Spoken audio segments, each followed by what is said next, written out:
Por cierto, hablando de temas sanciones y comisarios y movidas en pista, me parece increíble que un piloto con toda la adrenalina que tiene en el momento de una resalida tenga en la cabeza la jurisprudencia de casos anteriores. Estoy hablando de Fernando Alonso, ¿no? Cuando le dan el toque por detrás y ya está acordándose de Silverstone el año pasado para que vuelvan a lanzar la carrera con el orden después de la última vuelta completada por todos los pilotos, porque luego surgió la protesta esta, un poco, yo me quedé flipando, de Haas, que decía que había que tomar en consideración el último paso por la segunda línea de safety car. Una protesta que luego desestimó la FIA, no me ha quedado muy claro si tenían razón o no los buenos del equipo de Haas. No, le dijeron en la desestimación, dijeron que tenían razón, que Haas tenía... Pero eso no tiene sentido, tienes razón, pero no te la doy. No, sí, pero no.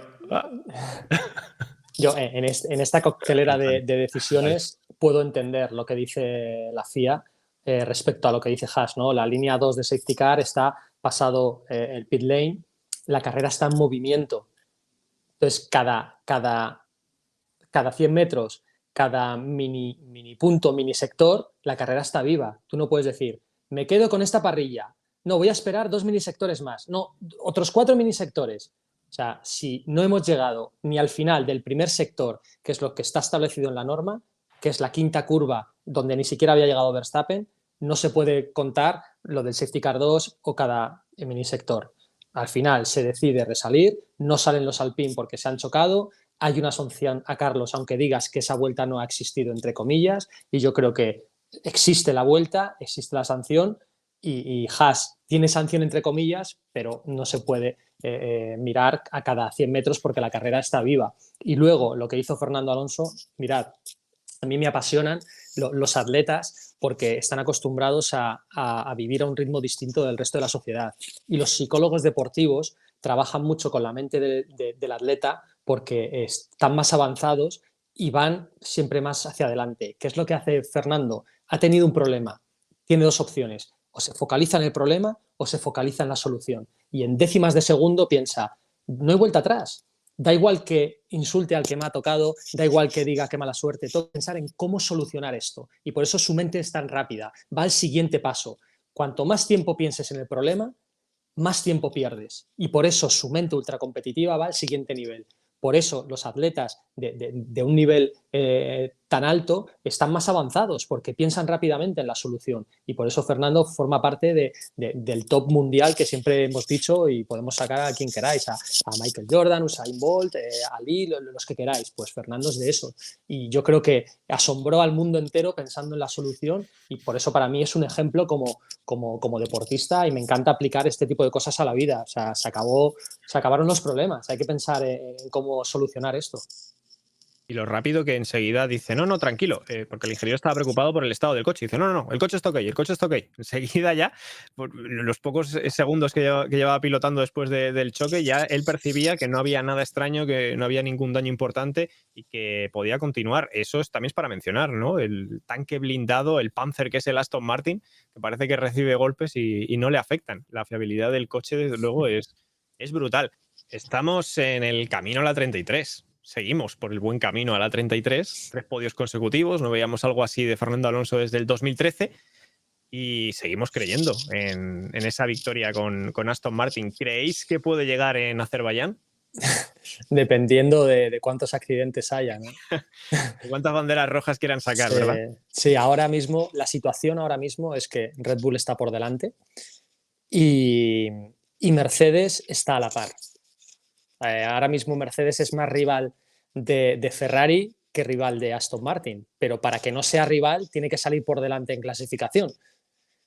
Con esto, ¿qué te digo? Que cuando pasen cosas hay que aprovecharlas. Y si Fernando está ahí, como pasan cosas en clasificación que Pérez se va para atrás, pues hay que estar. Pero si se te meten los Mercedes, volvemos otra vez a la misma situación.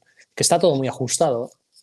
No va a ser fácil la movida, ¿no? No va a ser fácil la movida porque puede ser Imola, puede ser España, puede ser Mónaco, Hungría. O sea, hay circuitos que yo creo que proporcionalmente tiene más opciones que en otros, más que aquí, por ejemplo, en Albert Park, pero todo pasa por una buena quali, que en la quali no hay trucos. O sea, en la quali es el único que manda y si no tienes un coche que es capaz de ser el más rápido de todos, no vas a hacer la pole y a partir de ahí tienen que pasar cositas, ¿no? Yo sí que creo que van a llegar. Yo creo que este año va a llegar la 33, ¿eh? Yo creo que sí, porque las temporadas muy largas, son 23 carreras, se han pasado 3, quedan todavía muchas por hacer y tarde o temprano va a venir.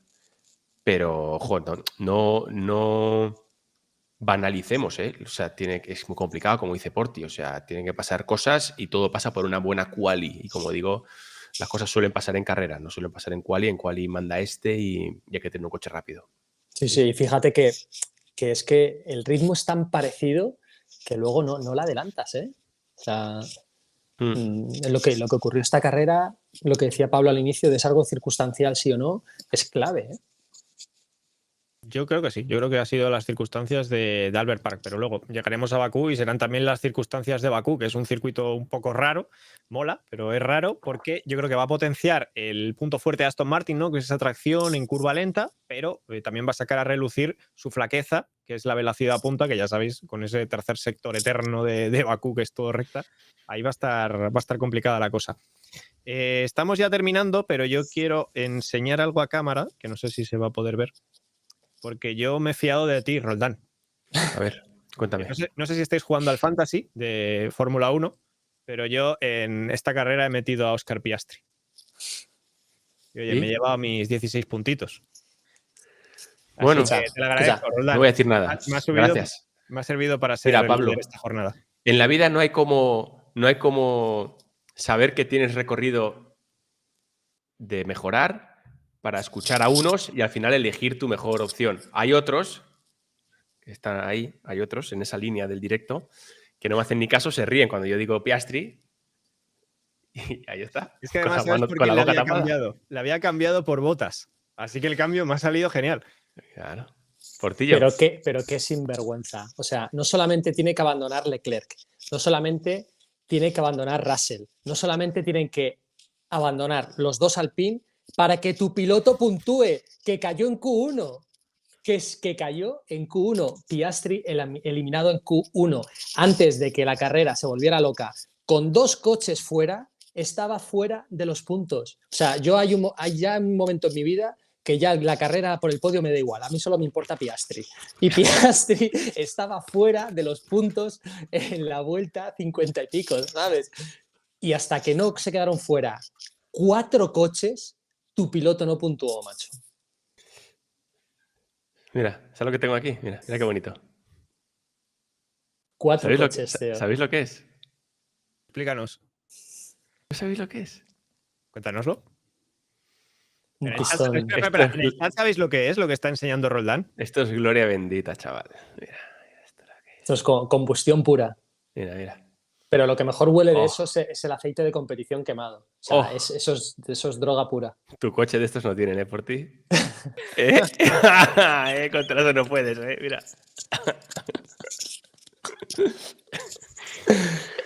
Si no se quedan fuera los dos Alpine, está Piastri a 2 velas.